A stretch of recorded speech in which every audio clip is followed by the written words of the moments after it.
16th of March 2019, Greensboro top 8. AzulGG versus Alex Shemansky. Two of the world's most decorated players squaring off in a super volatile expanded format. This round is tied at 1-1, but Alex is 5 prize cards ahead in a favoured matchup. So Azul would need to pull off nothing short of a miracle to turn this around. Alex just needs to hold on one more turn to secure himself a victory and advance to top 4. Both Alex, Azul, the casters and everyone watching held their breath as Azul started his turn, unsure of what to expect. But little did they know they were about to witness Pokemon history unfold. But in order to set the stage and understand what's really going on here, we have to rewind.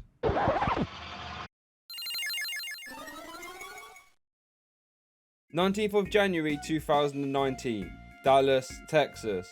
Here we see Alex top 64 with Primal Groudon, a previously high tier threat that is now unfortunately starting to lose its grip on the format. As the cards that keep getting printed get stronger and stronger, Groudon just struggles to keep up pace. This is evident as it was only the 9th most successful deck at the event. And between you and me, I don't think Alex was particularly happy with a top 64 placement. He wanted to do a lot better. So what deck should he play to do better? At this point, it's probably sensible for me to give you a rundown of what the expanded format actually is, because quite honestly, I don't blame you for not knowing. The expanded format throws away the normal rules of the standard rotation. All cards printed from black and white onwards are tournament legal. This leads to some very strong and sometimes overpowered card combinations and archetypes, such as Turbo Meloetta being played as a standalone deck with special charge, Max Elixir for tag teams, and Shaman EX with Scoop Up Net. Okay, well technically that last one isn't quite true, because there is a ban list in place to rein in the most crazy of card combinations. But fast forwarding all the way back to Dallas, Texas, the expanded format was really a tale of two big archetypes, Zoroark and Blastoise. And hey, would you look at that? If we go back to Greensboro, Alex is actually playing a Zoroark deck. So what does that do?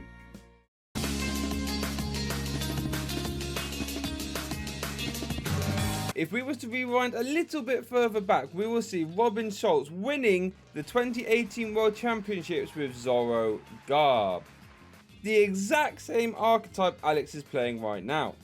Zoroark for a DC does riotous beating, which does 20 times the Pokemon you have in play.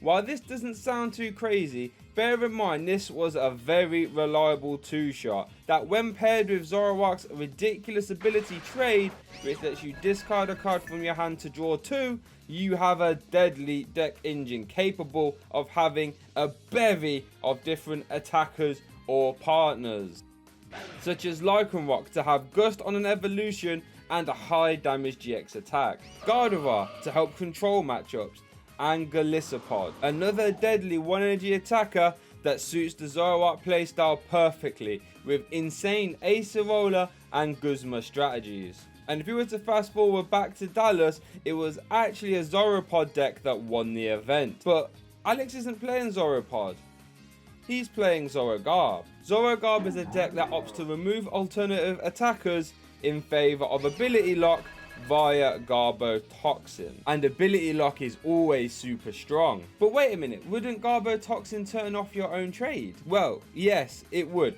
but you see, Robin, the very sneaky geezer, thought of this, and he popularized the use of Klefki in Zoroark, which attaches itself as a tool card but only for your opponent's turn, allowing you to use all your trades, end the turn with a Klefki plus attack, turn off abilities for your opponent, and when it comes back into you, the Klefki gets discarded, allowing you to use your trades once again. Absolutely gross combo. But in expanded, that's not all, because Zoroark decks can play Skyfield, a stage in which allows you to have 8 benched Pokemon. What this means is Zoroark's only limiting factor damage output can now be removed, allowing Zoroark to hit ridiculous numbers with a full bench plus choice belt combo. Meaning you have a super consistent draw engine, you can ability lock your opponents selectively, and you can OHKO stuff now too. All for one attachment. Can you see why this is getting a little bit out of hand? However, I said that in the lead up to Greensboro, Expanded was a war of 2 decks. We've already looked at Zoroark, so let's see what Azul is playing.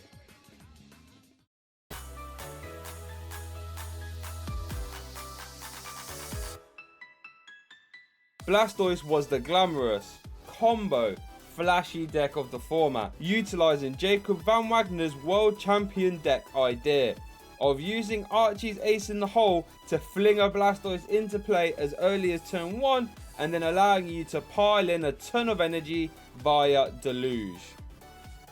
To a myriad of different attackers that could include Kingra GX for high powered nuking via Hydro Pump, Articuno to take extra prizes on low HP Pokemon, Onix, well, to hit Zoroark for weakness, and that's it really. But Blastoise's main attacker now was Magikarp Wailord GX, which did 180 for 5 energy. Now this sounds vanilla, I know, but 180 goes to 210 with a choice belt, and that is all you need. Seems pretty simple, right? But I cannot stress to you enough how potent Archie's is now. It has been refined so much at this point. It is a well-oiled machine, which is capable of not only using one Archie's to bring the Blastoise into play, but 2 Archies to bring the Kingdra into play and start throwing around damage counters at a ridiculously fast rate. However, it does have a glaring hole in its armor: Ability Lock. Ability Lock turns off Deluge, and that stops you right in your tracks. Now, to be fair, Blastoise does play 2 Field Blowers to help combat Garbotoxin with some order pads and trainer's mails too, but sometimes that can be a big irritant to try and find that Field Blower, especially when the Garbotoxin is combined with N and a KO. But it can't all be doom and gloom for Blastoise versus Garb, because when we fast forward back to Greensboro, the score is tied at 1-1. So what happened in game 1? Well, Articuno almost put Azul 2 prizes ahead turn 1 with Tri-Edge, however it only flipped 1 heads instead of 2 for the KO on the Mr. Mime. And that is enough for Tri-Edge. That is 70 HP, so gonna need 2 heads here. 2 out of 3, here we go, Tri-Edge. Oh, let's see if we get another heads right here. Oh, there it is. There we go. Here we go. Ooh, just short, 60 damage. just Alex short. breathes a sigh of release, I'm sure. However, Alex turns up the pressure immediately with a big chorus for 12 plus Garbotoxin KO. But Garbotoxin here, Riot is beating, all set up here. Alex is up, field full of cards in his hand right now, and he takes a knockout on the only attacker on Azul's side. Azul, however, does have the Field Blower in hand and manages to power up a new attacker that we haven't really seen in Blastoise yet, Eevee Snorlax. Eevee Snorlax does Dump Truck Press for 4 energy, which does 120 damage plus 120 damage if the opponent's active is an evolved Pokemon. Perfect for KOing Zoroark. Deluge gonna kit that Eevee Snorlax up to take a big knockout on a Zoroark GX. Which then immediately puts the pressure straight back onto Alex. Alex responds with a red card to put Azul's hand back down to 4, re-establishes Garbotoxin, but then we also see a different attacker from Alex, this time Tapu Lele, which Energy Drive can 2-shot the Eevee Snorlax and can stay out of reach of Dump Truck Press, forcing Azul to have to use the GX attack if he wants to KO this Lele. Azul responds with a beautiful second Archies to bring out Kingdra GX, which then uses Maelstrom GX to KO the Mr. Mime, Ditto Prism and Executless on the bench. 3 prizes the old-fashioned way, baby. Ooh, that egg is on board, and I think the Jetstream attack does 30.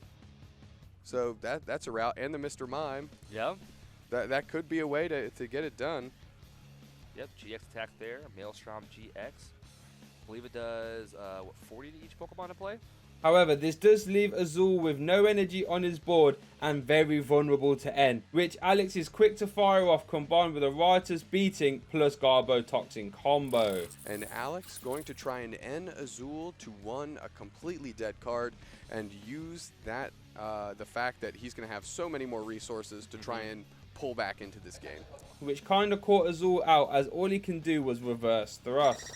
And reverse thrust going to hit for 30 and going to throw the Onyx into the active. The strengths of Zoroark are at full display here as Alex can draw a ton of cards via trade, Guzma out Azul's only threat, KOing it and then re-establishing ability lock just for Azul, resulting in a game 1 victory for Alex. Going into game 2, this is such an uphill struggle for Azul. Already in a 1-0 hole, fighting off ability lock with a deck that really needs abilities and playing against a bad matchup. But if anyone can find a route to victory, it's Azul. But immediately off the bat turn 1, Azul is faced with more problems since Alex has led his Wobbuffet, which turns off abilities for non-psychic Pokemon. So even if Azul gets to go off here, a Deluge is still not going to be live.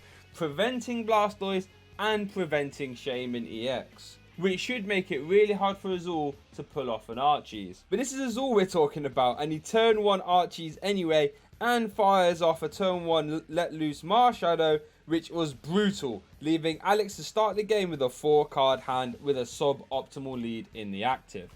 I would say Azul would feel phenomenal in this position. And that Let Loose gave Alex absolutely nothing to work with, and Azul won 2 turns later, again with Eevee Snorlax, evening it all up at 1-1. Alex saying, I want my full 40 minutes to get through a third game.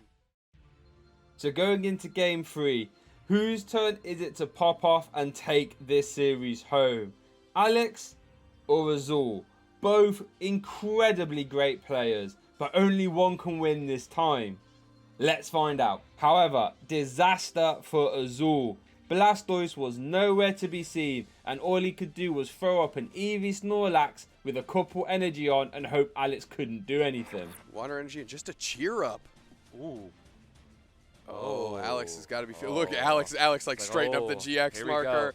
However, Alex could do something and quickly got out to a 5-0 prize card advantage with Garbotoxin lock no less. This is looking like last chance saloon for Azul.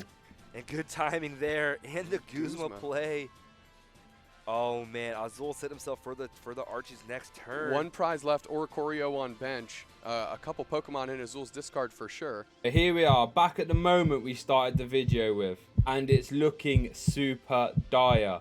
Azul being 5 prize cards down, but believe it or not, there is a way for Azul to claw this game back. But it's definitely a stretch. Magikarp Warlord's GX attack for 8 energy does 100 damage to all your opponent's bench Pokemon.